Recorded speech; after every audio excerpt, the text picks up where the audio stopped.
Iraq, Syria and the US may be leading the fight against the Islamic State, but media reports suggest that Iran, the United Arab Emirates, Egypt and Turkey may have all launched secret attacks against the militant group and its affiliates in the region. Well, let's discuss this with Eric Margolis, a war correspondent who joins us on the line now. Eric, good to see you. What could such an uncoordinated, as it seems, action in this already highly volatile region lead to, do you think?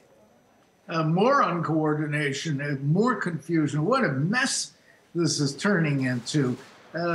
First of all, this is the first time, to my idea, that various Arab states like the UAE and Egypt have not even consulted with Washington, we're told, but have gone on their own to try and attack the Islamic groups because they feel that the U.S.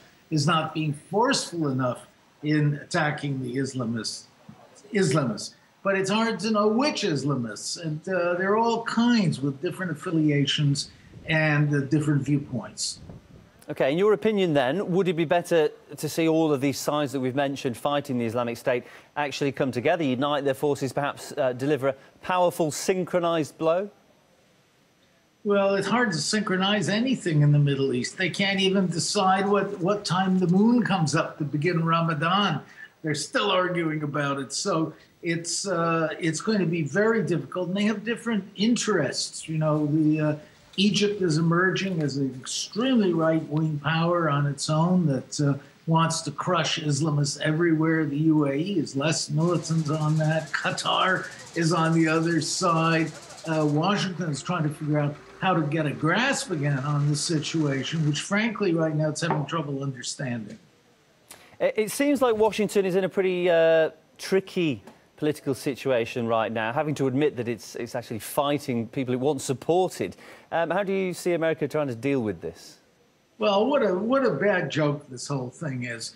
The U.S. stumbled into this. It got talked into trying to overthrow the Syrian government because as a way of getting back at Iran.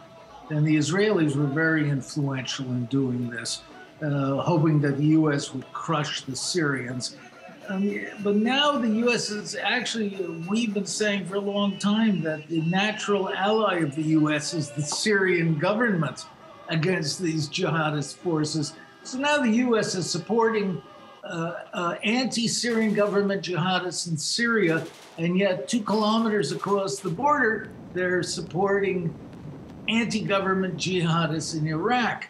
It's a very confusing situation.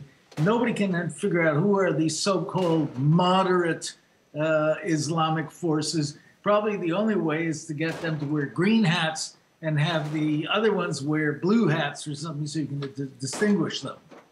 Certainly America's taken a lot of blame from different quarters over letting the Islamists in Syria take advantage of US money and weapons.